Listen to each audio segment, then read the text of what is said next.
Good people of YouTube, Shade here, and today we are doing another Pokemon solo run. This time, attempting to beat Pokemon Shield with only one Pancham. But first, let's go over the rules. So, I can only use Pancham in battle. I can catch Pokemon for outside of battle use, like pickup or things like that. I can't use items in battles like potions, but I can use held items like the leftovers. And finally, there will be no cheats or hacks or exploits or anything like that. So, Pancham. It's a pure fighting type, and so as you would expect, it has decent physical stats. With its attack stat also being pretty good for this type of challenge. However, it does have a fairly low speed stat, and that might end up being an issue. We'll have to wait and see on that one. Other than that, we have some nice coverage with Dark moves and the elemental punches. And I guess we also get Surf. I don't know how helpful that will actually be, but I mean, it's something. As for how I think we'll do, I think we can reach Leon, but I highly doubt we'll actually be able to beat him. Anyway, without further ado, let us do further and begin this challenge. So as I'm doing this challenge on the Switch, I needed a friend of mine to trade me an egg so I could hatch it, so that it wouldn't get the boosted XP from having a different original trainer.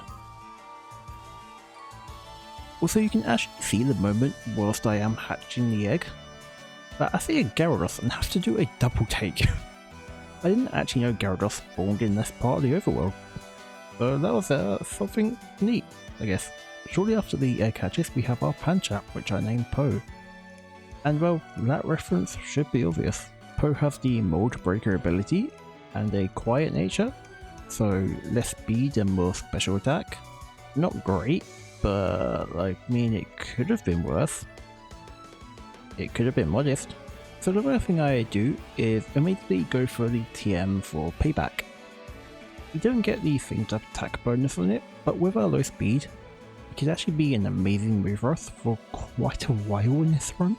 So I'm sure there are people out there who wouldn't mind if I used a different Pokemon to switch train Poe up to get to level 5 like a starter would normally be, but I didn't want to break my rules of only using Poe in a battle, and I also didn't want to break my rule of using the items in battle. And so I had to find a Pokemon we could beat at level 1. And that Pokemon happened to be this level 2 Caterpie that just loved using String Shot for some reason. It also meant that we could easily beat it and get our first level up.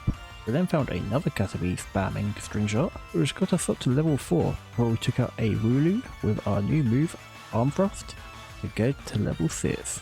With that done, we can begin the challenge properly, and so we promptly make our way to Mutterstoke to buy the TM for Protect. Once we have that TM, head over to the east and take on Hop in our first rival battle of this challenge. Hop leads the battle off with a Wooloo, who is faster than us and hits us with a tackle, but goes down, with Arm Thrust hitting 3 times for a one shot. Or would that technically be a 3 shot? No, answers in the comments. Let's use Rookie D, and it uses a super effective peck, but also powers up our payback, as we nearly get the one shot, before one more payback finishes it off. And last out is his starter, which does get us low with Branch Poke and Scratch, but our Oran Berry meant there was no real trouble. The most important battle of the entire run is next, as it's Pancham versus Pancham. However, Poe shows his dominance and asserts himself as the best Pancham in the Galar region. After that totally super important battle, we run into our second rival, Bede, who, despite being a psychic type user, Poe handles his team quite smoothly thanks to payback and a citrus berry we had Poe hold. Once in Turffield, we find out there is a hidden treasure somewhere, and after talking to a bunch of standing stones, we find the hidden treasure to be an expert belt, an item that boosts the power of super effective moves. That's not too helpful right now for us, but down the line, that could be amazing. Finally, it's gym leader time, and I did want to see if this was winnable without Dynamax, and yeah, that goes about as well as you would expect. We do take out Gossifleur in 2 hits, however Eldegoss simply just does too much damage to us. I actually naively attempted this multiple times without Dynamax, and whilst I did nearly win in one attempt, I did have to end up admitting that Dynamax was needed, not just for this gym, but for the challenge. My first attempt with Dynamax goes infinitely better. Gossifleur is still taken out with 2 low sweeps, and then Eldegoss is out.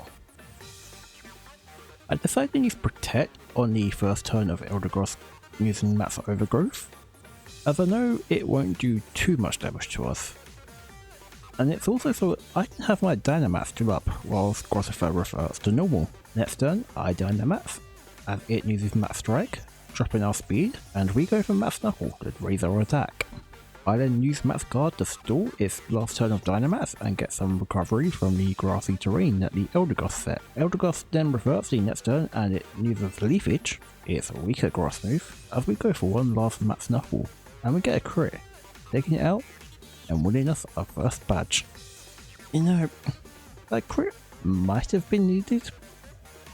I think we was in range for Magical Leaf to KO us, as we would have also reverted out of Dynamax.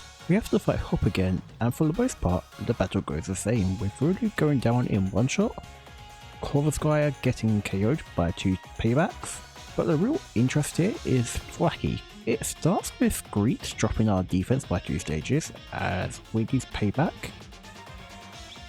Thwacky then uses double hit, with the first hit not doing much, but the second critting, taking us to 19 HP. Hop then heals Thwacky, as we hit another payback. For some reason, it uses Screech again, when it could have got the KO there.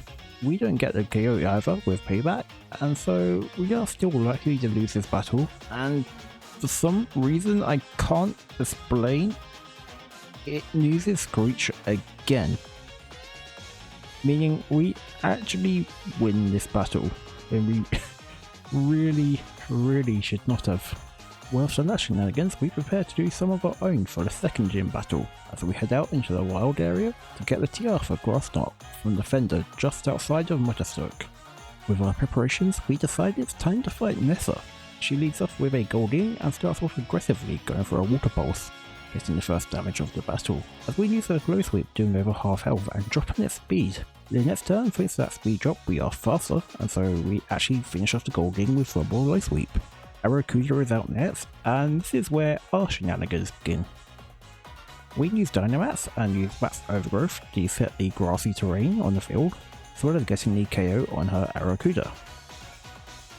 Last out is a Dreadnought, and even though it Dynamaxes and uses Max Geyser, a grassy terrain expert belt boosted, 4 times effective Max Overgrowth secures the KO. Yeah, maybe that was a bit of overkill there. Into Galamine number 2, where we find Bead again. However, the battle goes practically the same as last time, with Payback KOing his Pokemon, with the only major note of difference being he now has a Galarian Ponyta.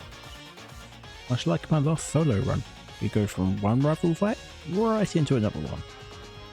Although this time it is against a different rival in Marnie.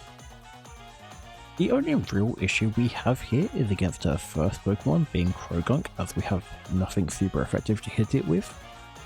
However, we do end up taking it out using Facades twice.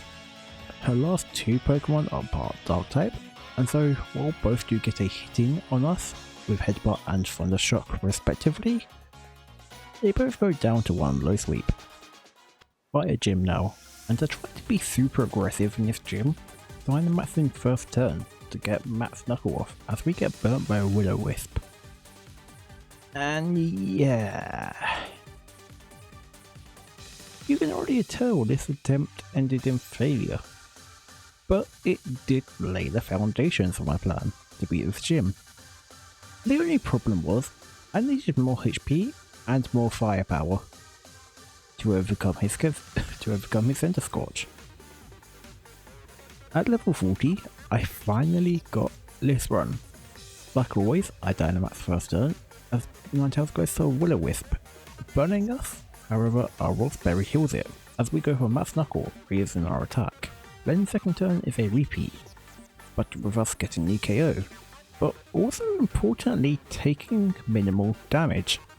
Arcanine is second out, and Intimidate drops our attack as it then hits a Flame Wheel. We spend our last turn in Dynamax yet again using Matt's Knuckle to raise our attack, and Arcanine hits one more Flame Wheel. With our strategy now in motion, we can finish the Arcanine off with a Facade. Thus is a Center Scorch, and with our strategy being the best it really can be at this point, it comes down to a one turn shootout. Center Scorch Gigantamaxes and uses Gmax Center Verno, taking us to just 25 HP. And we go for one last Facade. It's powered up by LeBurn and manages to get the KO and getting us our third badge. Honestly, this might have been the most fun strategy I've done in Pokemon. Not just Pokemon Shield, in Pokemon. I need to be burnt for it to work, but not burnt too early, otherwise I take too much damage. And if Will-O-Wisp even missed, it's actually worse for us, as I just wouldn't have the damage to KO Center Scorch at that point. It's strategies like this that really make these runs fun. After that crazy battle, we keep up the craziness as we get the TM for Dig in Route 6. I do have a strategy in mind for this, and I'm just not actually sure if I will need it. Unfortunately, we definitely won't need it in our next battle, which is against Hop, and he starts the battle with a Pokemon that terrifies me. Cramorant. Cramorant is faster and uses Dive, activating stage 1 of its ability. The second turn, the Dive hits us as we go for a Body Slam, almost getting the KO, but thankfully getting the paralysis. But this does activate the second stage of Cramorant's ability, in which it launches an arrow Kuda at us to 25% of our max health and dropping our defense by one stage. However, we do finally take a Cramorant out with one more Body Slam. Silicobra is out next and loses half health to a Low Sweep, and then goes for the ground type version of Dive with Dig, before a second Low Sweep finishes it off. Toxel is out next, but doesn't get a chance to do anything because a crit Body Slam one-shots it. And Frocky is his last Pokemon.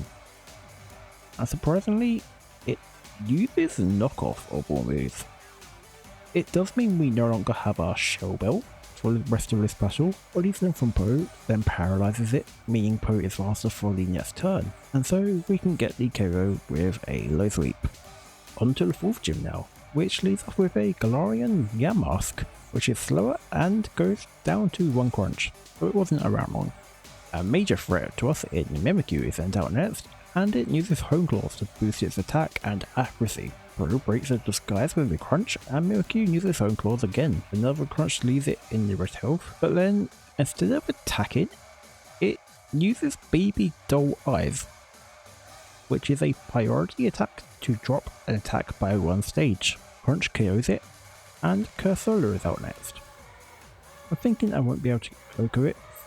Thanks to that attack drop, I Dynamax and go for Mass Darkness, and I do get the OHKO with that. Gengar is last, and Gigantamaxes, and boosts its special attack with Mass Ooze, as a Mass Darkness from Poe does good damage.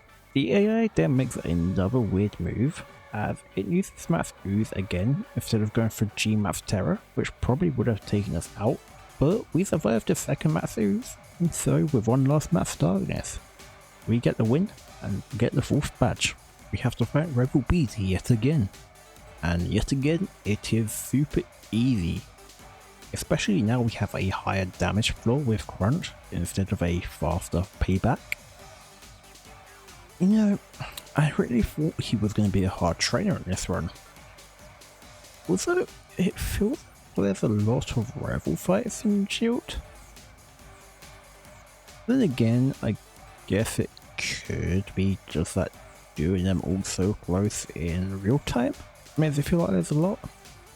In Ballonly, we can get a couple of really important items, but at this moment in time, we're only really interested in getting the Eviolite.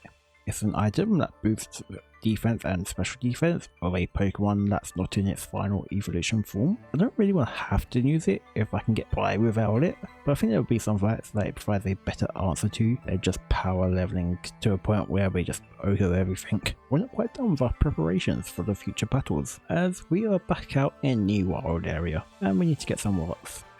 In fact, we need to get 8,000. We also only get 300 from dens with active raids and 50 from ones without. So we need like 27 raid battles, or I guess 26 and a couple of less active dens. I can't actually remember what terminology they use there. Anyway, the whole reason we're actually doing this is so we can buy the TR for Gunk Shot. Also, did I mention I had to do this all in a day? The TRs are on a daily rotation from defenders, so there isn't any guarantee that Gunk Shot will actually be available to us in the future.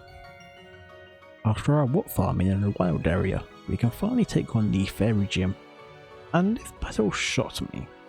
So this gym has a weird quirk where every so often Opal will ask you a question. If you get the question right, you get a stat boost, but if you get the question wrong, you get a stat decrease. So we had a kind of odd strategy of stalling for questions with Protect, which ended up getting us a surprise first time win, although the stat boosts were only a part of the reason we won. Eviolite and Gunk Shot is what even made it possible at this level. Hopping on over to Hammerlock, and our next battle is Hop. And this battle always seems the most unique out of all his rival battles, just because he leads with a Trevenant. The uniqueness doesn't help Trevenant though, as it goes down to 1 crunch. Snorlax does survive a low sweep, but only uses a stockpile, meaning after being healed by a Hyper Potion and being hit by 2 more low sweeps, it doesn't actually do any damage to us, and we take it out. Heatmore is hit hard with a low sweep, and retaliates with a Fire Lash, not doing too much damage to us, but it does drop our defense. It then does go down to a second low sweep. Rillaboom is next and is faster than us and goes for Drum Beating, dropping us to 1/3 of our health before we get the one shot with Gunk Shot and heal a bit with the Shell Bell. Last is Boltland, gonna hit us with a Spark, taking us to only 22 HP, but Poe manages to get the KO and win the battle with 1 more low sweep. Ice Gym now, and I decided my best bet at winning this is to Dynamax first turn and use Max Knuckle. However, a Frostmoth outspeeds and so it sets the hail before we actually hit it. Galarian Darmanitan out second, and for some odd reason it both has and uses Taunt, giving us an easy KO with Max Knuckle. Ice Cube is out for the last turn of our Dynamax, but thanks to us having Mold Breaker as an ability, we ignore Ice Face, which would have blocked damage from Max Knuckle, which means that we actually had to get out without taking any damage. Lapras is all that is left, and as we revert back to normal, Lapras Gigantamaxes, and uses Gmax Resonance, taking us to half HP, also setting up in Aurora Veil. However, we have a move to counter that in Brick Break, and Break the Fail, and send the Lapras HP all the way down to 0 for the win. It felt like we just fought Hop, but we have to again. The ball is easy to deal with, as even though it growls, we take it down with one shot with Brick Break. Corviknight seems it would be a massive issue, however it only uses Scary Face to drop our speed, instead of using Drawback, and we take it out without too much worry. Snorlax is rather amusingly faster than us and hits a Body Slam but doesn't paralyze us before it barely manages to hang on from a Brick Break. Then again, amusingly, the hail of all things finishes it off.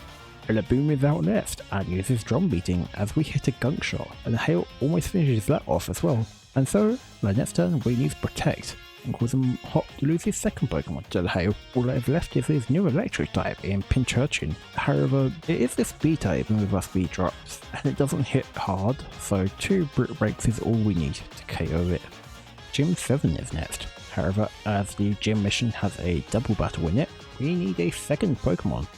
So I catch a Magikarp to impact the battle as little as possible. And the actual gym, and it also has a quirk in this game, in that Dynamax isn't available, which is actually terrible for us as Scrafty is first, and has Intimidate, meaning our attack is down the entire fight. We do still however one shot with a Brick Break. Malamar is out second and has Psychic Up, and hits us for decent damage, but we hit harder with Brick Break. The following turn is a repeat of this, however we do end up taking the Malamar out, Obstagoon is up third. And we try to be smart as we go for Protect, thinking it will go for Obstruct. However, it uses Shadow Claw. We then use Brick Break, and Obstruct is used the next turn. So our defense is dropped. Shadow Claw is used again, but does surprisingly little damage, as we just missed a KO, which we do end up getting on the next turn. But we only have 51 HP left. Guntank is out at last, and Piers kindly announces its moves in Toxic and Sucker Punch. And it does indeed start with Toxic, as we use Brick Break. The next turn it uses its other move announced in Sucker Punch. As we do a Brick Break, however Aftermath at the face, taking us out as well. And so, whilst we would technically win the battle thanks to Magikarp, it is a draw with Poe. And if Poe was on his own, a draw would be treated as a loss. So we have to do this battle again. Honestly, I probably just need one more level just to one-shot Obstagoon anyway. It's not that big of an issue. And that was right, one level later, Scrafty is still a one-shot with Brick Break. However, this time we actually outspeed Malamar when we feint it, so we have about 50 to 60 more HP. And that extra level remains important as we take on Obstagoon as well, as we get the Oko. Guntank is last again, and goes down the same way as last time.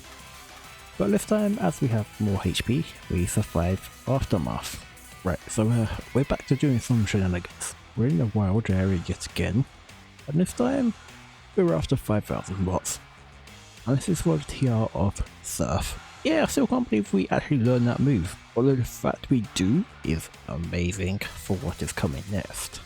So, the last gym is a double battle, meaning Magikarp gets to enter its second gym of this run. Unfortunately for it, it doesn't make it past the first turn, as Flygon hits it with a super effective Thunder Punch. Poe wanting revenge for his fishy friend, always Okos the Flygon with a Brick Break, as Gigalith uses a Body Press. Turn 2, Flygon drops Poe attack with Breaking Swipe, as we go for Surf, KOing the Flygon, and doing just shy of half to Gigalith. Sandaconda replaces the Flygon, and knowing it has a glare, I Dynamax and go for Matt's Geyser to Oko it. Duraludon is now up next, and Gigantamax is going for Matt's Knuckle, as we Dynamax and also go for Matt's Knuckle. I think we might faint next turn if it uses a stab move, but it just uses Matt's Knuckle again, meaning we survive and take it out with one last Matt's Knuckle of ourselves. Gigalith has been no threat to us for this entire fight, and so we need Brick Break one last time to KO it and getting us our last gym badge.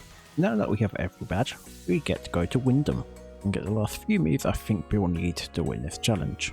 In the elemental punches, and a move I have wanted for ages to pair with the Shell Bell in Drain Punch. We then immediately replace Brick Break with Drain Punch, and in a move that will probably surprise you, we replace Surf with Dig. I said back when we got the move I had a strategy for it, and this isn't it. Our first league fight is against Marnie, but she leads with Liepard, which uses Torment. Not a move that I've seen often, but it does mean we can't use a move twice in a row. Liepard then does go down to one Drain Punch. Scrafty is second, however unlike her brothers, this one doesn't have Intimidate. However, as we can't use Drain Punch thanks to that Torment, We go for our second best move in Gunk Shot. We actually do get the poison as it uses Swagger, increasing our attack and confusing us. Marley then uses a full restore, bringing us Crafty back to full health as we hit ourselves really hard in confusion. Although the next turn we do hit a Drain Punch to KO the Scrafty. Toxic Croak is out next and is the only reason I have taught Poe Dig.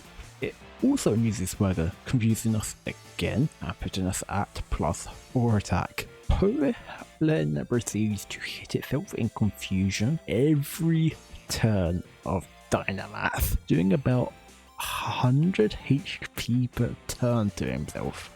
So we revert to normal.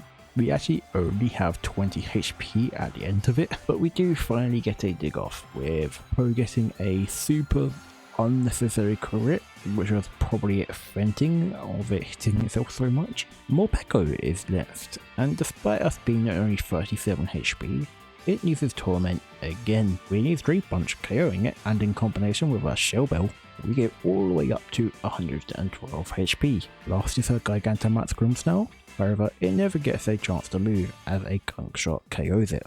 Next round we are against Hop, and Double is aggressive, but inaccurate, as it misses a Zen Headbutt, as Poe KOs with a Dream Punch. Corviknight keeps up the aggression, using Drill Peck for a super effective damage, as we respond with a super effective attack of our own, in our newly learned Fire Punch. Hop uses a full restore to heal the Corviknight, as we heal with our Dream Punch and Shell Bell combo. We then use Dream Punch again for the KO.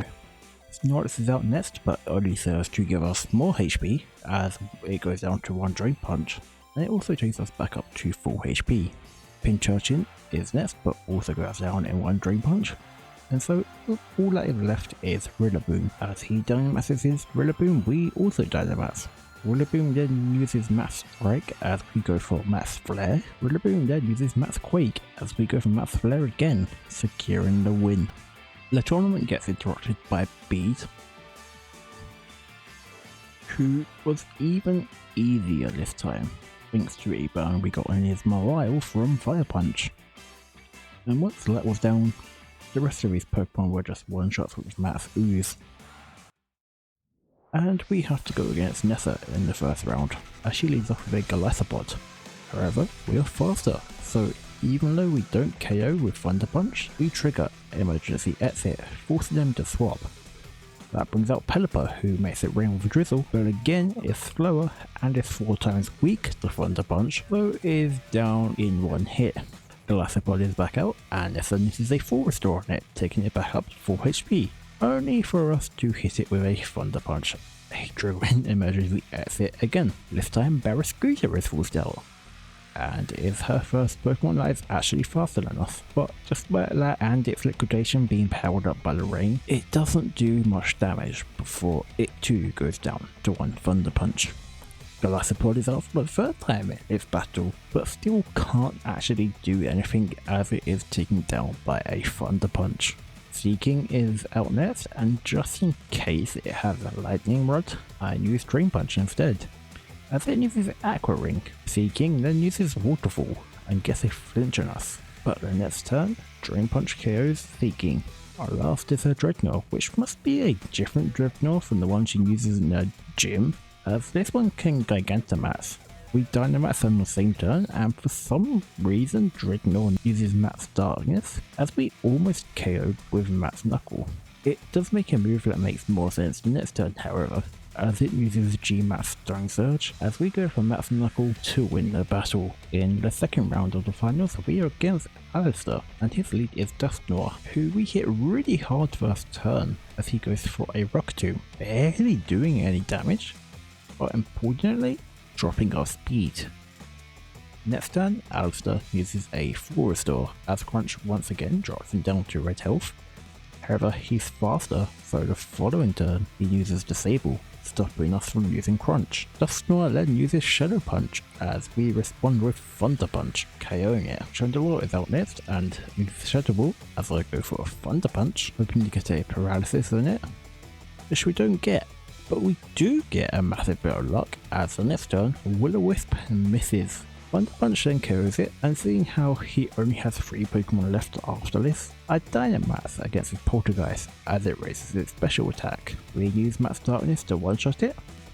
We use Max Darkness to one-shot Casola, and last is his Gigantamax Gengar, which uses Max Ooze, as we use one last Max Darkness to one-shot it and get the win. You know, I don't think we ever saw Gigantamax Gengar use G-Max Terror in either of his battles. Last round of the finals, and we have to fight Raihan. However, this time it's only a single battle. We have to fight a Torkoal first, who has Drought for its ability, and we use Drain Punch, doing decent damage. And we're already into the confusing turns, as it uses a Solar Beam instead of a Fire move. The same happens the next turn before Raihan uses a Full Restore. We do then get a max damage roll to KO the Torkoal. Whilst we're still at full HP, a Turtonator who is out second almost KOs us from full HP with the use of its signature move, Shell Trap. So thankfully, when we hit it for a second time, it goes down. Goodra is third, and it goes for a Roar of Thunder, which misses, allowing us to one-shot it with an Ice Punch. And next is Flygon, who does hit us with an Earthquake, but also goes down to a single Ice Punch. So only his Duraludon remains, and with no choice, I Dynamax the match's Gigantamax, and just like in the gym battle, we trade Max Knuckles until his Duraludon faints. We have to take a short break from the tournament and stop Chairman Rose from trying to recreate the darkest day of Galar. But with his team being all steel types and us being a fighting type, there was only ever one outcome. Well, I will say this, I do like his battle music. He has good taste in battle music. Champion fight time! He leads off with a dangerous Pokemon in Aegislash, who uses King's Shield first turn, dropping our attack as we hit it. Next time we hit a Crunch, and Aegislash changes into its attack stance and does half health with one Shadow Ball. Thankfully, now it's in its attack stance, it has a lower defense, which means we can take it out with a second Crunch. Next turn, Mr. Rhyme is out, and it outspeeds us and KOs us with Psychic. Oh well, that was anticlimactic. I clearly need to be a higher level. Level 85, and with a Choice Scarf, we just still lose to Mr. Rhyme. Level 93, we get past Mr. Rhyme this time and make it to Charizard, but we have a new problem. We don't have enough health remaining for the Charizard when it comes out. At level 100, we still just lose to Mr. Rhyme if it uses Psychic. So I was on my last serious attempt when I got this run. We use Swords Dance turn 1 as Aegislash uses King Shield, meaning the next turn we can freely go for Crunch and get the one shot this time. Mr. Ram uses Cheetah Dance to confuse us, but we don't hit ourselves in confusion. We then hit the Crunch, outgoing, Hatsworth is third and uses Outrage, doing over 100 HP to us, but we respond with Drain Punch to knock it out, and with the Shell Bell, we actually go all the way back up to full HP. Dragapult Nest and hits a Shadow Ball as we Dynamax and KO with Max Darkness. Inteleon is out fifth, and Inteleon hits a Snipe Shot as we go for Max Knuckle, as an attack even further as we get the KO on it. All that is left is Charizard, and it Gigantamaxes to use Max Airstream, and it does a massive 294 damage to us, but we survive and land a +3 Max Rockfall, knocking out Gigantamax Charizard and becoming Galar's new champion. Well, that got brutally difficult at the end, out of nowhere. For my next challenge in around 2 weeks time, I'll be attempting to beat Alpha Sapphire with only a Golett. I'm actually super excited to do this one, but it could have an equally brutal ending at the end, so yeah. I guess thanks for watching, and I hope to see you guys in the next video. I want to thank my friend again for not only suggesting this challenge, but also making it possible by trading the Pancham egg to me in the first place. I forgot you can actually move eggs over Pokemon Home. What else should I go with? I guess, like I said in the ending part, the next video will be up in 2 weeks on the weekend. That will be the target for the series, but I will try and aim for next weekend. I doubt that's really going to be possible though. Maybe in the future, when I have like a backlog of leads, maybe. We'll see when we come to that, but yeah. Other than that, I don't really have anything else to say, so thanks for watching and see you next time.